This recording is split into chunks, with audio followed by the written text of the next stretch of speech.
Good morning, students. Today we are taking a very short and sweet poem written by George Herbert, The Gifts of God. George Herbert was regarded as a great metaphysical poet, a deeply religious poet of 17th century. And this short composition, The Gifts of God, is a very religious and spiritual poem and a very beautiful poem. Let us start. When God at first made man, when God at first created human beings on earth, having a glass of blessings standing by, then God, when initially in the beginning of creation, when God created human beings, what He has given to us?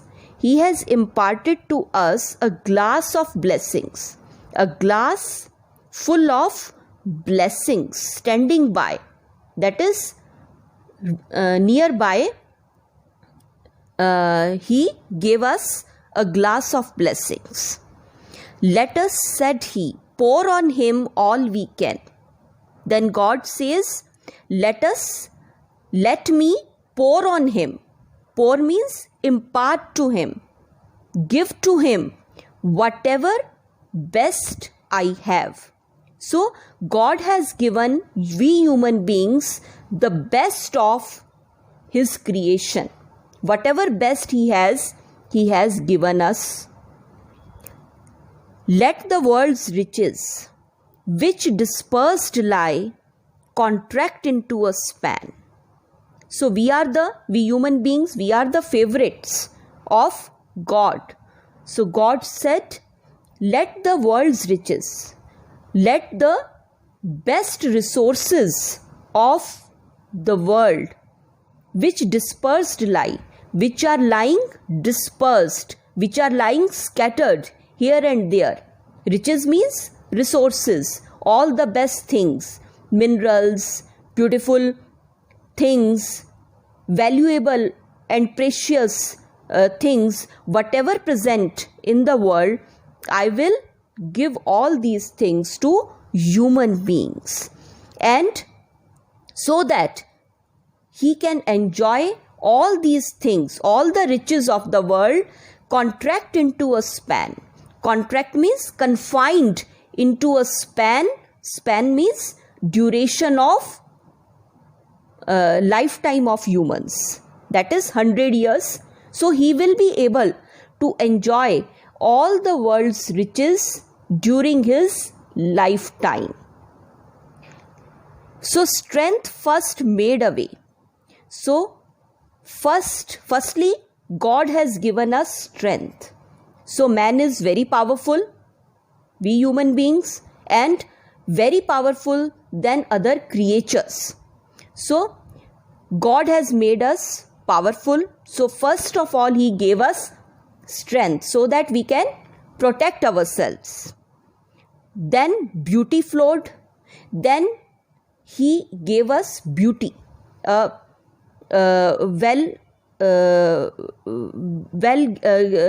given shape to the body, and the beauty flowed. Then came beauty, then wisdom, intellect, power to discreet, He gave us. Then honor, pleasure. Then God gave us all these things: wisdom, honor, pleasure, joy, everything that is related to us, He gave us one by one in this series. When almost all was out, God made us stay. So slowly and slowly He gave us all the best of things: wisdom, strength, beauty, honor, pleasure, one by one. Then when almost the glass is going to be empty, then God made us stay. Then God took a break and made us stay made a pause and perceiving that alone of all his treasure rest in the bottom lay. Perceiving means he noticed it carefully, he observed it carefully, that all these valuable things of his treasure means khajana. So among all these valuable things of his treasure rest in the bottom lay. So what is left in the bottom of the glass? Rest.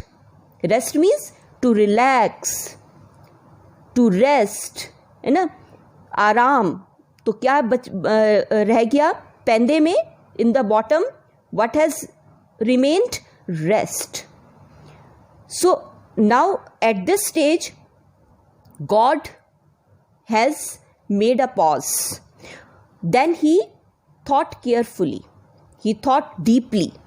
For if I should, said he, God said, for if I should, if I gave, if I would give, bestow this jewel. Bestow means to give, to impart. This jewel here refers to rest. This jewel here refers to what? Rest. So if I gave this jewel also on my creature, if I gave, this jewel is a metaphor used for rest. So he would adore my gifts instead of me. Now God is thinking deeply that if I give this jewel to my creature, to my human beings, then he would adore my gifts instead of me. So he would appreciate, he would love my gifts, my valuable things, but he would not worship me, he would not appreciate me and rest in nature, not the God of nature. So he will not worship God of nature. We human beings, if the rest is given to us, then what we would have done? We would worship rest in nature, not God of nature. So this is human tendency. So after thinking this deeply, what God has done? So at this stage, God is saying, so both shall losers be.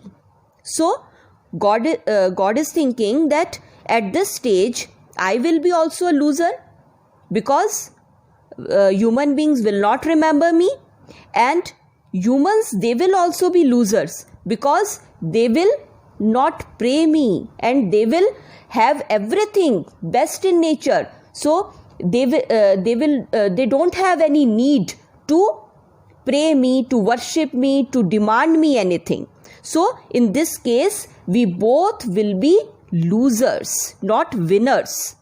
So after thinking deeply, after contemplating over this situation, what God has done? Last stanza is very, very important. Yet let him keep the rest.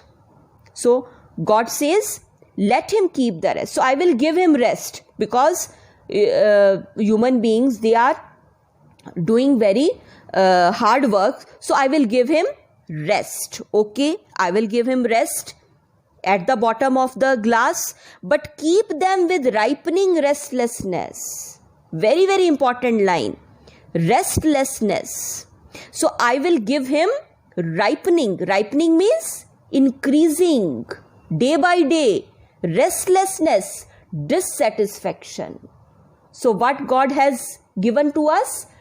Dissatisfaction. We human beings, we crave for whatever we don't have. So we have craving for, we have desire. So he has made us ever dissatisfied. So we are not satisfied with our present situation. So this is given also by God.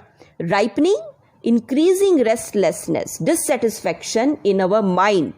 So why he has given restlessness to us? Why he has given dissatisfaction to us? Let him be rich and weary.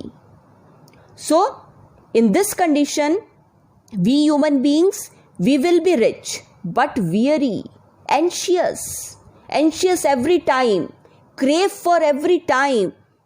And that at least, if goodness lead him not, yet weariness may toss him to my breast. So, what was the motive of giving restlessness behind all this? That if goodness lead him not, if goodness means if virtues don't lead him near to me, we human beings, we don't go near to him out of goodness, yet weariness, yet out of anxiousness, out of anxiety, out of dissatisfaction, we will remember him, we will pray him for giving us more and more. May toss him means may move him to my breast, may keep human beings near to my chest, near to my heart. So we will remember God for what? Please give us this thing, because we are not satisfied. So dissatisfaction makes us remembering God every time. So this jewel makes us remembering God. So very beautiful short composition by George Herbert. Thank you.